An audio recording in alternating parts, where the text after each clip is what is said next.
அனைத்து நல்லுள்ளங்களுக்கும் வணக்கம். நான் ஆர்கே பேசுகிறேன். விக்மாசோமோட நெக்ஸ்ட் சேனல். வழக்கமாக உலக செய்திகள், இன்றைய சிறப்பு செய்திகள், நேட்டோ எடுத்த முடிவுகள் என்ன எல்லாமே. ஆன்காராவில் ஒன்றா கூட்டினாங்க இல்லையா, துருக்கியில் ஒரு தீர்மானம் ஒன்று போட்டிருப்பாங்கல்ல. அந்த தீர்மானம் என்ன, ரஷ்யா என்ன பதிலடி கொடுக்க போகிறாங்க? இந்த தீர்மானம் நிறைவேற்றிருக்கும் போதே ரஷ்யா மீது ஒரு சில தாக்குதலை நிகழ்த்தி இருந்தாங்களே. அது இல்லாமல் பலுச்சிஸ்தானில் மிக ஒரு முக்கிய நகரை பலுச்சிஸ்தான் லிபரேஷன் ஆர்மியை கைப்பற்றியதாக சொல்லியிருக்காங்களே. சுற்றிக்கூடிய அரசியல் நிகழ்வுகள் என்ன, பரபரப்பு சம்பவங்கள் என்ன? பரபரப்புக்கு பஞ்சமில்லை. வாங்க நண்பர்களே, பதிவுக்குள்ளே போகலாம். ஸோ பதிவுக்குள்ளே போகிறதுக்கு முன்பு நீ என்ன பில்டப்லாம் ஓவராக இருக்கு அப்படின்னு நினைக்கிறீங்க தான் கரெக்டாக சொல்லுங்கள். என்ன சம்பவம் அது மாதிரி இருக்கு பாஸ். ஸோ வீடியோக்குள்ளே போகிறதுக்கு முன்பு நீங்கள் நம்ம சேனலை சப்ஸ்கிரைப் பண்ணலாம். சப்ஸ்கிரைப் பண்ணிட்டு வாங்க. மறக்காம பெல் பட்டனை கிளிக் பண்ணி ஆல் ஆப்ஷன்ஸ் கொடுங்க. வீடியோ கொடுக்கலாம்.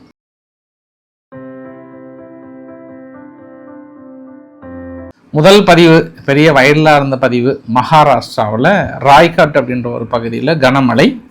அந்த கனமழையில் திடீர்னு ஒரு 3000க்கும் மேற்பட்ட சிலிண்டர் எல்பிஜி நிரப்பும் மையத்துக்குள்ளார ஃப்ளட்டு வெள்ளம் ஃபுல்லாக உள்ளே நுழைஞ்சி அங்கே ஒட்டு மொத்தமாக அடித்து தூக்கிட்டு வந்துருச்சு. உடுப்பா, நானே போய் மக்களுக்கு டெலிவரி பண்ணிடுறேன், நீங்கள் ஒன்றும் கஷ்டப்படாதீங்க, அந்தந்த பகுதிக்கு நானே கொண்டு போய் சேர்த்திடுறேன் அப்படின்னு ஃப்ளட்டு உள்ளே நுழைஞ்சிருச்சா அப்படின்னு இன்னொரு ஆங்கிளில் பெரிய அளவுக்கு சேதம் அப்படின்ற மாதிரி சொன்னாங்க. தொடர்ந்து மகாராஷ்டிராவில் கொஞ்சம் மழைப்பொழிவு முன்பு அளவுக்கு இல்லை, கொஞ்சம் குறைந்திருக்கு. சீனாவில் நம்ம ஒரு நாளைக்கு முன்பு ஃப்ளட்டு மதி காட்டியிருந்தோம்ல, இதுவரை 36 பேர் பக்கம் இருந்து போனதாக சொன்னாங்க. நிறைய விலங்கினங்கள் இருந்து போனதாக சீனா தரப்புலையும் சொல்லியிருக்காங்க. இது அங்கே இருக்கக்கூடிய தகவல்கள். அப்படியே கொஞ்சம் தள்ளி இன்னொரு விஷயத்தையும் நான் காட்டிட்டேன், அந்த வீடியோ பதிவும் காட்டுறேன் நான். இந்தியாவுடைய ரயில்வே ஒரு டிக்கெட் செக்கரை அதிரடியாக சஸ்பெண்ட் பண்ணியிருக்காங்க.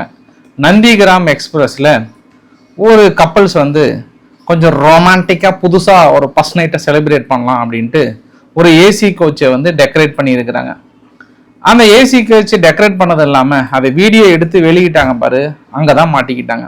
அப்போ அதை டெக்கரேட் பண்ணுற வரைக்கும் அந்த டிக்கெட் பரிசோதகர் என்ன பண்ணார், எப்படி அனுமதி கொடுத்தீங்க, இது என்ன அனிமூன் கூடாரமா இல்லை ரயில்வே நிர்வாகமா, எப்படி ஒரு தனியார் சொத்தை இது மாதிரி தனக்கென்று ஒரு தன் சொந்த சொத்தாக உருவாக்கலாம் அப்படின்னு அந்த ரயில்வே நிர்வாகம் அந்த டிக்கெட் செக்கர் மீது அதிரடியாக நடவடிக்கை. ஏப்பா, ஒருத்தர் வேலைக்கே உழ வச்சிட்டீங்களாப்பா, நீங்கள் புதுசாக அனிமூனை கொண்டாடுறீங்கன்ற பேரில் இப்படியெல்லாம் பண்ணலாமா பாஸ்? சொல்லுங்க பாஸ், சொல்லுங்க. அந்த கேள்வியும் கேட்டு அடுத்து பலுச்சிஸ்தான் விவகாரத்தை சொல்லிடுறேன். பலுச்சிஸ்தானில் மொத்தம் 2 நகரங்களை சொல்கிறாங்க. ஒன்று சாங்கி சிட்டி அப்படின்றாங்க. 2 பதிவுமே காட்டுறேன். மக்கள் பெருசாக போராடுறாங்க. ஆளுகின்ற அரசாங்கத்துக்கு எதிராக அரசாங்கம் துப்பாக்கி சூடு நடத்துகிறாங்க. ஒரு 6 பேர் பக்கம் இறந்து போகிறாங்க. பதிலுக்கு வந்த கோபத்தில் கடந்த 3 நாட்களாக நடத்தப்பட்ட தாக்குதலில் இது வரைக்கும் 38 பேர் இறந்து போகிறாங்க. பாகிஸ்தானுடைய இராணுவ ஜெனரல் என்ன சொல்லியிருக்கிறாருன்னா, 11 எங்களுடைய இராணுவம் சார்ந்த நபர்களும் மற்ற எல்லாத்தையும் சேர்த்தி அரசாங்க ஊழியர்கள் ஓவராலாக சேர்த்து 38 பேர் பக்கம் இறந்து போனதாக சொல்கிறாங்க. நாங்கள் பதிலுக்கு நடத்திய தாக்குதலில் பலுச்சிஸ்தானில் இருக்கக்கூடிய தீவிரவாதிகளை முடித்து விட்டோம், அவங்க 50 பேர் பக்கம் இறந்துட்டாங்கன்னு அவர் சொல்கிறாரு. ஆனால் நடக்கிற சம்பவம் என்னமோ, மக்கள் போராட்டம் பண்ணும்போது மக்கள் மீது துப்பாக்கி சூடு நடத்துறது, அந்த துப்பாக்கி சூடில் நடத்தின இறந்து போயிட்டாங்கன்னா அவங்களையும் தீவிரவாதி லிஸ்ட்டில் போட்டு வச்சிடுறது. யார்? பாகிஸ்தான். இந்த மாதிரி மக்கள் மீது கண்மூடித்தனமாக துப்பாக்கி சூடு நடத்துனதுனால பலுச்சிஸ்தானே என்ன பண்ணுறாங்கன்னா, சரி ஓகே, இதுக்கப்புறம் நாங்கள் எங்கள் கண்ட்ரோலுக்குள்ளே எடுத்துக்கிறோன்னு சொல்லிட்டு இந்த சாங்கி சிட்டின்னு சொல்லுவாங்க, அது எல்லாமே முழுமையாக ஒட்டுமொத்த அரசாங்க நிர்வாகத்தையும் தனது கண்ட்ரோலுக்குள்ளே கொண்டு வந்துட்டாங்க. இனி நாங்களே ரன் பண்ணிக்கிறோம், ஒன்றும் பிரச்சனை இல்லைன்னு ஒவ்வொரு வெஹிக்கிளும் ஈச் அண்ட் எவரி வெஹிக்கிள் உள்ள நுழைஞ்சாலும் தரவா செக் பண்ணிட்டு தான் அனுப்புகிறாங்க. சீக்கிரம் பலுச்சிஸ்தான் கொஞ்சம் தனி நாடுக்கான கோரிக்கைகளை கொஞ்சம் பாஸ் பண்ணுங்க. பாகிஸ்தான் ஆக்குபைடு காஷ்மீர்லையும் அதே பிரச்சனை போராட்டம் நடந்து கொண்டு தான் இருக்கிறது என்பதும் ஒரு கூடுதல் தகவல். ஒரு 3 நாளைக்கு முன்பு ஒரு கேமராவில் ஒன்று பதிவாச்சு ஜம்மு அண்ட் காஷ்மீரில், சவுத் காஷ்மீர் அப்படின்னு சொல்லுவாங்க. அதில் ஒரு 2 சந்தேகத்துக்கிடமான தீவிரவாதிகள், யாரு அப்படி முகத்தை மூடிய தீவிரவாதிகள் உள்ளே வந்திருக்கிறார்கள். அதனால ஜம்மு காஷ்மீர் ஃபுல்லாக அலர்ட் கண்டிஷன்ல இருந்தாங்க. லக்ஸரி தொய்பா ஊடுருவல் உறுதி செய்யப்பட்டது. கடந்த 3 நாட்கள் நடந்த தேடுதல் வேட்டையில் சந்தேகத்துக்கிடமான இந்த 2 நபர்களை சுற்று கொண்டிருக்கிறது இராணுவம். முன்கூட்டியே தடுத்ததனால் பெரிய அசம்பாவிதம் தடுக்கப்பட்டதாகும். இல்லை என்றால் இந்த துப்பாக்கி ஏந்திய தீவிரவாதிகள் உள்ளே புகுந்து பகல்காம் மாதிரியான தாக்கல் நடத்தியிருக்க கூடும். அதை தடுத்து நிறுத்திட்டோன்னு சொல்லியிருக்காங்க. ஸோ உளவுத்துறை ரொம்ப அலாட்டாக கச்சிதமாக முடிச்சிட்டோம் அப்படின்னு சொல்லியிருக்காங்க. ஏன்னா நிறைய மரங்களில் நிறைய பகுதிகள்லாம் வீடியோ கேமரா செட் பண்ணதுனால ஒரு 3 நாளைக்கு முன்பு வந்தது. நம்ம தான் அந்த பரபரப்பில் அந்த செய்தியெல்லாம் மிஸ் பண்ணிட்டேன். எவ்வளோ செய்தியை நான் வந்து எல்லாம் எடுத்து வைப்பேங்க பேசலான்ட்டு. பார்த்தா 23 நிமிஷம் 24 நிமிஷம் போனதுனால அப்படியே சரின்னு சொல்லிட்டு இந்த படம்லாம் ஒரு 3 மணி நேரம் படம் எடுத்துட்டு டேக் எடுப்பாங்க பார்த்தியா, கட் பண்ணிட்டு கடைசியில் 2.5 மணி நேரம் படம் தான் வெளியிடுவாங்கல்ல, அந்த மாதிரி தான் என் சூழ்நிலையும். பாருங்கள், வயநாடு நிலச்சரிவை கூட நான் பெருசாக எடுத்து வச்சு கடைசியில் இந்த பரபரப்பான சூழ்நிலையில் அந்த நியூஸ் கூட என்னால் போட முடியாமல் போயிடுச்சு. அதனால டெலகிராமில் அந்த வீடியோ உங்களுக்கு நான் ஷேர் பண்ணியிருந்ததும் ஒரு கூடுதல் தகவலாக சொல்ல முடியும். அதனால் தப்பாக நினச்சிக்காதீங்க, ஒரு சில தகவலை நான் வந்து சொல்லலை அப்படின்லாம் நினச்சிடாதீங்க. அது எனக்கு நேரம் கொஞ்சம் அதிகமாக இருக்குது, 3 வீடியோ 4 வீடியோ இருக்கிறதுனால கொஞ்சம் மிஸ் ஆகுது, வேறு ஒன்றும் இல்லை. இப்போ மிக முக்கியமான தகவல் என்னென்னா, அன்காராவில் நேட்டோ நாடுகள்லாம் ஒன்றா கூடுறாங்க, முக்கிய தீர்மானங்களை எடுக்கிறாங்க. அந்த நேட்டோ நாடுகள் கூட்டத்தில் நேற்று ஜெலன்ஸ்கி எவ்வளோ பிஸியாக இருந்தார் அப்படின்றத ரவிக்குமார் சோமு சேனலில் நேற்று இரவு பதிவில் உங்ககிட்ட போட்டிருந்தேன். மனுஷன் 24 மணி நேரத்தில் டீயும் பிஸ்கெட்டும் உட்காந்த இடத்துல நேட்டோனுடைய முக்கிய தலைவர்களை சந்தித்து அடுத்தடுத்த ஒப்பந்தங்கள் போட்டு அடுத்தடுத்த ட்ரோன் ப்ரொடக்ஷன், ஒருங்கிணைந்த கூட்டு இராணுவ பயிற்சியிலிருந்து ஒருங்கிணைந்த கூட்டு அது என்ன சொல்லுவாங்க ஆயுத உற்பத்தி எல்லாமே என்ன பண்றது, முழுமையாக ஜெலன்ஸ்கிக்கான ஆதரவை கொடுத்து ஜெலன்ஸ்கியை வெற்றி பெற வைப்பதுதான், ஜெலன்ஸ்கிக்கான முழு சுதந்திரத்தை கொண்டு வருவதுதான் எங்களுடைய முக்கியமான நோக்கம் என்று தனிப்பட்ட முறைகளை எல்லாம் கொண்டு வந்துட்டு கடைசியில் எல்லாரும் சேர்ந்து ஒரு தீர்மானம் 7 பாயிண்ட். இந்த தீர்மானம் தான் ரொம்ப ரொம்ப ரொம்ப முக்கியமா பார்க்கறாங்க. தீர்மானம் நம்பர் 1, உக்ரைனின் சுதந்திரம், இறையாண்மை மிக்க எல்லைகள் மற்றும் பிராந்திய ஒருமைப்பாட்டு ஆகியவற்றை பாதுகாப்பதில் நேட்டோ தனது அசைக்க முடியாத மற்றும் உறுதியான அர்ப்பணிப்பை வலுப்படுத்துகிறது. அப்படின்னா உக்ரைனுடைய லேண்ட்ல யாரும் எதுவும் இதுக்கப்புறம் அதிகமாக பிடிக்க முடியாத அளவுக்கு நாங்கள் ஒன்று சேர்றோம் அப்படின்றாங்க. 2வது விஷயம் என்ன அப்படின்னா, சர்வதேச ஒழுங்கிற்கு முதன்மையான அச்சுறுத்தலாக நியமிக்கப்பட்டுள்ள உக்ரைனுக்காக, அதாவது சர்வதேச அச்சுறுத்தல் அப்படின்னா தொடர்ந்து ரஷ்யா தாக்கல் நடத்துறதா சொல்றாங்க. அதனால உக்ரைனுக்காக நேட்டோவின் பன்முக ஆதரவு முழுமையானதாக, நிரந்தரமானதாக மற்றும் உறுதியளிக்கிறது அப்படின்னு சொல்லிட்டாங்க. ஆர்டிக்கல் 5 நம்பகத்தன்மை, வாஷிங்டன் ஒப்பந்தத்தின் பிரிவு 5 கிணக்க கூட்டு பாதுகாப்பு கொள்கைக்கான தங்களின் முழுமையான இரும்பு கரம் கொண்டு அர்ப்பணிப்போடு நேட்டோ நாடுகளின் தலைவர்கள் வெளிப்படையாக மீண்டும் உறுதிப்படுத்தப்பட்டுள்ளனர். ரஷ்யாவுக்கு எதிராக கூட்டு நாடுகளின் இரும்பு கரங்களை தீவிரமாக, அதாவது ஐரன் கிளாட்னா ஃபுல்லா தனது அது எப்படி சொல்றது ஆயுதங்களால ஸ்ட்ராங் பண்றதுன்னு சொல்றாங்க, நிரம்பவும் தயார் நிலையில் நவீனப்படுத்தவும் 50 பில்லியனுக்கு அதிகமான ஃபண்டை வந்து ஒதுக்குறாங்க. புதிய ஆபரணங்கள், உற்பத்தி மையங்கள் போன்றவற்றை ஒப்புதல் அளித்து கூட்டணிக்கு ஒரு மாபெரும் பாதுகாப்பு கொள்முதல் திட்டத்தை தொடங்கியுள்ளார்கள். அப்ப 50 மில்லியனுக்கான மிகப்பெரிய ஒரு திட்டத்தை தொடங்குறாங்க. அடுத்தது வந்து ஐரோப்பா கூட்டாளிகள் மற்றும் கனடா அமெரிக்காவுடனான ஒருங்கிணைந்த நேட்டோவின் பரந்த பாதுகாப்பு கட்டமைப்பிற்கு நிதி மற்றும் செயல்பாட்டை பொறுக்க கணிசமாக அதிகரிக்கும். கனடா வந்து கொஞ்சம் வெளியே வந்து ஜெர்மனி கிட்ட ஒரு 5 நீர்மூழ்கி கப்பல்லாம் ஒப்பந்தம் போலான்னு தான் வந்தாங்க. பட் அந்த ஒப்பந்தம் போட்டாங்களா இல்லை அமெரிக்காவே உள்வாங்கிக்கிறாங்களான்னு தெரியல. இந்த ஒப்பந்தத்தில் ஏதோ கொஞ்சம் மாறுதல் ஏற மாதிரி தெரியுது. ஆர்டிஃபிஷியல் தொழில்நுட்பம் மூலியமாக ஆயுதங்களை பலப்படுத்துவது, அடுத்த லெவலுக்கு போகிறது, நேட்டோடைய நெட்வொர்க்கை வந்து வலுப்படுத்துவது, இன்னும் ஸ்ட்ராங்காக கொண்டு வருவதற்கான முக்கிய தீர்மானங்கள். கனடா புதியதாக 70 பில்லியனுக்கு மேலே பாதுகாப்பு உதவி, குறிப்பாக ஐரோப்பா உறுப்பு நாடுகளுடன் இணைந்து பெரிய அளவுக்கு உற்பத்தி பண்ண போறோம்னு ஒத்துக்கிட்டாங்க. இது எல்லாமே நேட்டோ நாடுகளை வலுப்படுத்துவது, உக்ரைனுக்கு ஆதரவாக நிற்பது, உக்ரைன் மீது தாக்கல் நடத்தினால் உக்ரைனை காப்பாற்றுவதற்காக. இப்போ கூட்டணி நாடுகள்லாம் இருக்குன்னா, கூட்டணி நாடுகள் ஒரு நாடு பொருளாதார ரீதியாக செலவு பண்ண முடியலன்னா இவங்கெல்லாம் ஒன்று சேர்ந்து அதை பேர் பண்ணுற மாதிரி. அப்போ அந்த நேட்டோ நாடுகள் சரியாம பார்த்துக்கணுன்றாங்க. ஏன்னா இன்னைக்கு வந்து ஃப்ரைட் ரைஸ் அவர் வந்து என்ன பேசுறாரு, யாருங்க ஃப்ரைட் ரைஸு, ஜெர்மனுடைய அதிபர் தான் சொல்றேன் நான். அவர் வந்து பழைய அமெரிக்கா மாதிரி இப்போ இல்லை. அமெரிக்கா வந்து நிறைய அந்த பேச்சிலும் இது எல்லாத்திலையும் மாற்றங்கள் தெரியுது. காரணம் என்ன, ஒட்டுமொத்த நேட்டோ நாடுகள் இருக்கக்கூடிய ஆயுத உற்பத்தி மீது எல்லாம் பார்த்தோம் அப்படின்னா அவங்க கிட்ட 80% இருக்கு, நம்ம 20% இருக்கு. நம்ம முழுமையா அவங்கள நம்பி இருக்கிறனால நம்மளை கேவலமா பார்க்குறாங்க.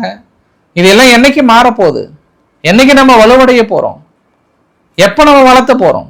சற்று சிந்திக்க வேண்டும், சிந்தித்து செயல்பட வேண்டும். மனசை வந்து உணர்ச்சிபூர்வமாக பேச போதும் ரொம்ப டென்ஷன் ஆகாது என்ன மாதிரி தான் சொல்லணும். நம்ம இது காலத்துக்கு ஜெர்மனி ஃப்ரைஸ் இதே தான் சொல்லிட்டு இருக்கிறாரு. அவங்க கிட்ட அதிகமாக இருக்குன்னு அவங்களும் ஓடி வந்து எங்ககிட்ட ஆயுதங்கள் வாங்கன்னு வந்து ஃபோர்ஸ் பண்ணுறாங்க. அதனால இந்த நேட்டோ நாடுகள்லாம் ஒன்று சேர்ந்து நீ ரஷ்யாவுக்கு எதிரான ஆயுதங்களை கொடுத்து பிடிக்கப்பட்ட இடங்களை முழுமையாக வெளியேறும் வரை உக்ரைனுக்கான முழு உதவியும் கொடுக்கப்படும். ட்ரம்ப் என்ன சொல்லிட்டான்னா, ஜெலன்ஸ்கியோட சந்திப்பில் உங்க நாட்டில் அருமையான வளம் இருக்கிறது, வளர்ச்சி இருக்கிறது, நிறைய இயற்கை வளங்கள் இருக்கிறது. இயற்கை வளங்கள் இருக்கிற நாடு என்றைக்குமே அமெரிக்காவின் நட்பு நாடு தான். கவலைப்படாத ஜெலன்ஸ்கி, உன்னுடைய வளர்ச்சி என் கையில் இருக்கு அப்படின்னு யார் சொல்லியிருக்கிறாரு? ட்ரம்ப் சொல்லிட்டாரு. அதனால இனி உக்ரைனோட வளர்ச்சி மறுபடியும் செகண்ட் டைமா அப்படின்றத பார்த்துடலாம். அப்புறம் ஒலனா ஜெலன்ஸ்கி வந்து ஒரு விஷயத்தை பயங்கரமாக உளறி இருக்கிறாங்க. எங்கள் குழந்தைகளை எங்கேருந்து கடத்தி கொண்டு போயிட்டு அவங்களுக்கு ட்ரைனிங் கொடுத்து கடைசியில் எங்களுக்கு எதிராகவே கொண்டு வந்து நிறுத்துறாங்க. எங்கள் வீரர்கள் டக்குன்னு துப்பாக்கி எடுத்து நோக்கும் போது பார்த்தா நம்ம பையனா தேடுறான். சுடலாமா வேணாமான்னு கையெல்லாம் நடுங்குது. நம்ம பையனை பார்த்து நம்மளே சுட முடியுமா? வேணான்னு பின்வாங்க வேண்டிய சூழ்நிலையாக இருக்கிறது. இந்த மாதிரி சந்தர்ப்பத்தை பயன்படுத்தி அவங்க எங்கள் மீது சுடுறாங்க, பெரிய அளவுக்கு பயன்படுத்துறாங்க. எங்கள் குழந்தைகளை எங்களுக்கு எதிராக பயன்படுத்தி ஒரு மனித கடத்தலை செய்து கொண்டிருக்கிறது ரஷ்யா. இதை தடுக்க வேண்டும், ஒடுக்க வேண்டும், முடக்க வேண்டும்னு அந்த அம்மா வர பயங்கரமா, அம்மா கொஞ்சம் தண்ணி குடிச்சாது பேசுமாண்ணா, தண்ணியாவது இனிமேட் நான் உக்ரைன் விடுதலை கிடைக்கும் வரை இந்த தண்ணி கூட பருக மாட்டேன்னு அந்த அம்மா வந்து பயங்கரமா பேச. அப்புறம் இந்த டென்மார்க்குடைய ஃப்ரெடரிஸ்கியன் அவங்க பாருங்க, ட்ரம்ப் வந்து உங்க நாட்டையே பிடிக்க போறேன்றாரு. அதாவது கிரீன்லாந்து எங்களோட பாதுகாப்புக்காக தேவைன்றாங்க. அதையெல்லாம் பேசல. இங்க ஓடி வந்து நேட்டோ 3 விஷயங்களை நம்ம தெளிவா இருக்கணும். நம்பர் 1, நேட்டோ ரொம்ப ஸ்ட்ராங்கா இருக்கணும், மிகப்பெரிய ஸ்ட்ராங்கா இருக்கணும். நம்பர் 2, ஐரோப்பா ஃபுல்லா ஆயுதங்களை வளர்த்தி மிகப்பெரிய அளவுக்கு அதிகப்படுத்தணும். நம்பர் 3, நம்ம எந்த அளவுக்கு வளர்றோமோ அந்த அளவுக்கு உக்ரைனுக்கு உதவி பண்ண முடியும், உக்ரைனையும் வளர்த்தணும். நம்பர் 4, ரஷ்யாவுக்கு ப்ரெஷர் கொடுக்கணும், ப்ரெஷர் கொடுத்து முடிக்கணும். நம்பர் 5, வெற்றி ஒன்றிய நமது கொள்கை, கொடியை நட்டுறோம், கொடியை நாட்டிட்டு தான் நம்ம வெற்றி கொண்டாடத்தில் ஈடுபடுறோன்றாங்க. அந்த பக்கம் ஜெலன்ஸ்கி சொல்லிட்டார், மேடம் கவலைப்படாதீங்க மேடம், இன்னைக்கு பாருங்க நாங்கள் அடிச்ச அடையில 3 எண்ணெய் கிடங்குகள், மொத்தம் ரஷ்யாவில் 55% 60% எண்ணெய் கிடங்குகள் ஃபினிஷ் பண்ணிட்டோம் அப்படின்றாரு ஜெலன்ஸ்கி. இந்த சிம்பிள் எங்கேயோ பார்த்த மாதிரி இருக்குதா? பிழைத்துக் கொள்வீர்கள். அதனால அவங்க என்ன சொல்றாங்க, இன்னைக்கு கூட நேற்று புடின் அவர்கள் ஒரு பெரிய ஒரு கூட்டத்தை ஒன்று நடத்தினாரு. அந்த கூட்டத்தில் கிட்டத்தட்ட எனக்கு தெரிஞ்ச ஒரு 7 மணி நேரம் கூட்டம். அது ஆயில் கிரைசிஸை எப்படி போக்குறது, அதனால் டீசல் ஏற்றுமதியை ஃபுல்லாக கேன்சல் பண்ணிட்டாங்க. ரஷ்யா வந்து ஏற்றுமதியை நிறுத்திட்டாங்க. அதே மிகப்பெரிய சக்ஸஸ் உக்ரைனுக்கு. ஏன்னா அவங்களுடைய பலமே ஏற்றுமதி தான், குரூடாயில் ஏற்றுமதி தான். குரூடாயில் ஏற்றுமதியை நிறுத்திட்டாங்கன்னா பெரிய விஷயம் இல்லை, நிறுத்திட்டாங்க. சின்ன சின்ன நிறுவனங்கள், இந்த அதாவது லைசன்ஸ் பெறா நிறுவனங்கள் கூட ப்ரொடக்ஷன் பண்ணுங்க அப்படின்ற உத்தரவு நேற்று கொடுத்துட்டாங்க. இந்த ஈராக்னுடைய எல்லை பகுதி, பாகிஸ்தானுடைய ஈரானுடைய எல்லை பகுதியில் பார்த்தீங்கன்னா இந்த க்ரூடாயில்லாம் எப்படின்னா, அந்த நம்ம ஏரியாவில் அந்த காலத்தில் வந்து சாராயம் காசுவாங்க பாருங்கள், அங்கங்கே அந்த மாதிரி இருப்பாங்க. பெட்ரோல் டீசல்லாம் ப்ரொடக்ஷன் நம்ம சின்ன சின்ன லைசன்ஸ் இல்லாமல் இது பண்ணுவாங்கல்ல, ஒரு கட்டத்தில் தடை பண்ணாங்க. இப்போ வேறு வழி இல்லை, மக்களோட தேவை வருதுன்றதுனால இந்த சிறிய உற்பத்தியாளர்கள் கூட ஊக்குவிக்க சொல்லுங்க, உடனடியாக உற்பத்தி பண்ண சொல்லுங்கன்றாங்க. அப்போ கிரைசிஸ் வந்து இருக்குது, ரஷ்யாவில் மிகப்பெரிய அளவுக்கான கிரைசிஸ் இருக்குது. அது இல்லாமல் இங்கே கிரீமியாவுக்கு வரக்கூடிய மிக முக்கியமான கப்பல்கள் கடந்த 14 நாட்களில் மொத்தம் அவங்க 4 டேஸில் 4 நாட்களில் 35 கப்பலை தாக்கல் நடத்திட்டோன்னு உக்ரைன் தரப்பில் கிளைம் பண்ணுறாங்க. எத்தனை கப்பல்? 35 கப்பல். அது வெர்னா 3, சனார் 1, சனார் 17, அப்புறம் வந்து அலாஸ்கா சரோவ் அப்படின்னு சொல்லிட்டு ஒரு லிஸ்டே போட்டிருக்காங்க. நிறைய கார்கோ ஷிப் வந்து தொடர்ந்து கிரீமியாவுக்கு உதவி செய்யலாம் என்ற நோக்கத்தில் வருகின்ற கப்பல்கள் மீது தாக்கல் நடத்தி முடக்கி கொண்டிருக்கிறோம். கவலைப்படாத மேடம், நம்ம வெற்றி பெறட்ட மேடம், சந்தோஷப்பட்டாங்க அப்படின்னு ஜெலன்ஸ்கி அவங்க கிட்ட சொல்ல, உடனே அங்க இருக்கக்கூடிய நபர்களும் கட்டி பிடிச்சி ஜெலன்ஸ்கியை நம்ம வெற்றியை நோக்கி தான் போயிட்டு இருக்கிறோம், போ சந்தோஷமா போ அப்படின்னு சொல்லி இருக்கிறாங்க. ஆனா நேற்று இந்த மீட்டிங் நடத்திருக்கும் போது கூட தலைநகர் கியூல தாக்கல் நிகழ்த்தி இருக்கிறாங்க. அவங்க பதிலுக்கு கிரீமியா மீதும் தாக்கல் நடத்தி இருக்காங்க. உக்ரைனுடைய ஒரு சில பகுதிகளும் ரஷ்யாவுடைய ஒரு சில பகுதிகளும் தாக்குதலுக்கு இலக்காக்கப்படுகிறது. நேட்டோவுக்கு அந்த நபர்களுக்கு எல்லாமே மிகப்பெரிய அன்பு பரிசு ஒன்று கொடுத்திருந்தார் துருக்கி அதிபர் எர்டகன் அவர்கள். கை துப்பாக்கி வித் லைவ் கன்னோட எல்லாமே லோட் பண்ணி டென்ஷனாக எடுத்து சுட்டு தள்ளிட்டு போயிட்டாரு. எல்லாம் ஒன்று என்ன பார்க்காத போப்பா. ஃபர்ஸ்ட் கனடாவுக்கு தான் கொடுத்தாரு, நானும் நினைச்சேன் அப்புறம் கனடாவுக்கு மட்டும் தான் கொடுக்குறாரு அப்படின்னா, அப்புறம் எல்லாத்துக்குமே ஆளு கொண்டு வந்தாங்க, சாப்பிடுங்க, ஆளு கொண்டு கண்ணு கொடுத்துட்டு தள்ளிட்டாங்க.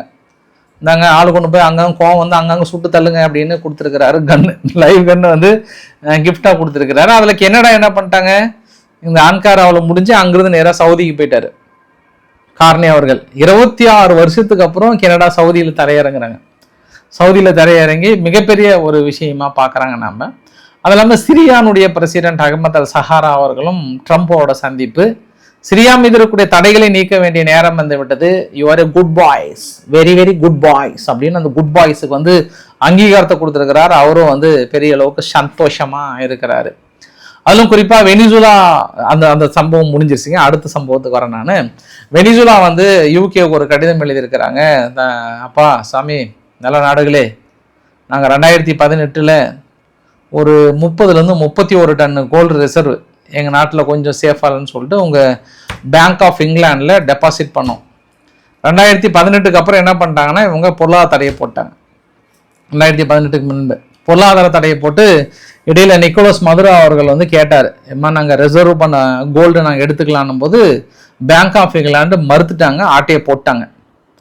அப்போ கடுமையாக எதிர்ப்பு தெரிவித்தாங்க.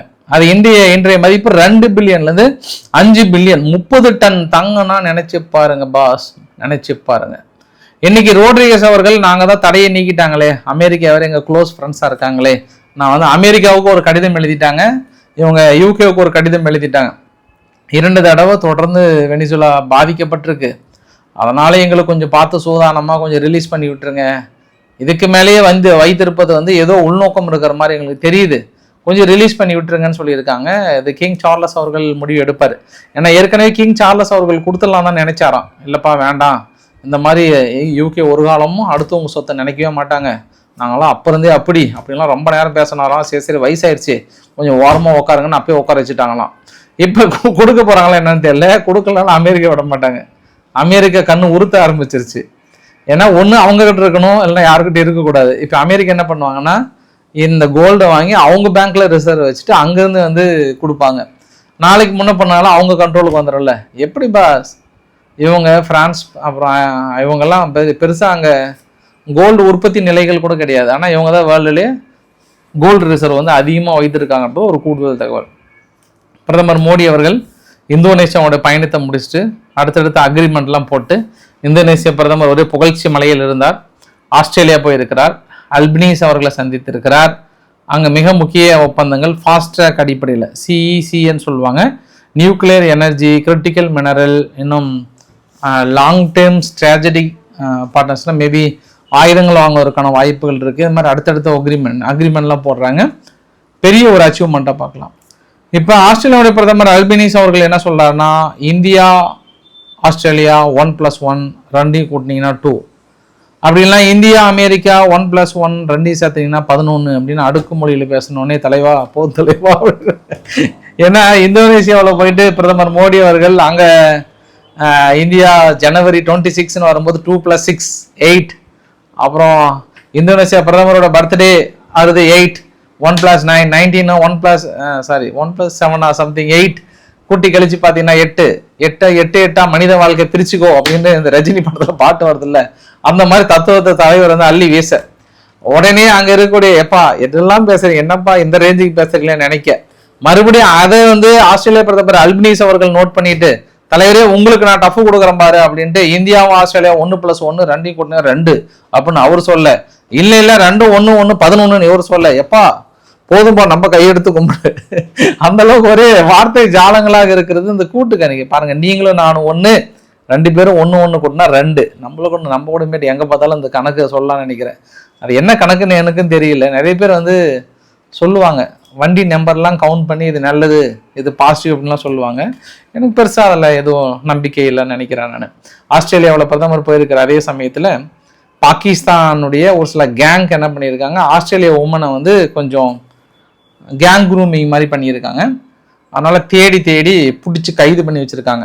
சில்ட்ரன்ஸ் அண்டு கேர்ள்ஸ் எல்லாம் ஒரு மாதிரி லைட்டாக டீசிங் பண்ணுறது, பாலியல் வன்புணர்வுலாம் செஞ்சுருக்காங்கன்ற அடிப்படையில் பாகிஸ்தானர்கள் எங்கெல்லாம் இருக்காங்களோ அவங்கள தேடி பிடிச்சிருக்காங்கன்ற மாதிரியும் ஆஸ்திரேலியா சேனலில் வந்து சொல்லியிருந்தாங்க.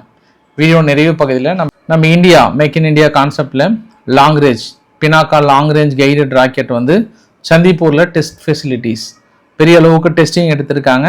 தொடர்ந்து மினிமம் ரேஞ்ச் 60 கிலோமீட்டர்லேருந்து மேக்ஸிமம் ரேஞ்ச் வந்து பெரிய அளவுக்கு நேற்று டெஸ்டிங் எடுத்திருந்தாங்கன்றதும் ஒரு கூடுதல் தகவல். டிஆர்டிஓ அடுத்தடுத்த ஆராய்ச்சியிலும் அடுத்தடுத்த மிசைல் டெஸ்டிங்கிலும் போயிட்டே இருக்காங்கன்ற ஒரு குறிப்பிடத்தகுந்த விஷயம். ஸோ பிடிச்சிருந்தா லைக் பண்ணுங்கள், ஃப்ரெண்ட்ஸுக்கு ஷேர் பண்ணுங்கள், சப்ஸ்கிரைப் பண்ணுங்கள் ரவிக் மார்க்கெட் சேனல். நன்றி, வணக்கம்.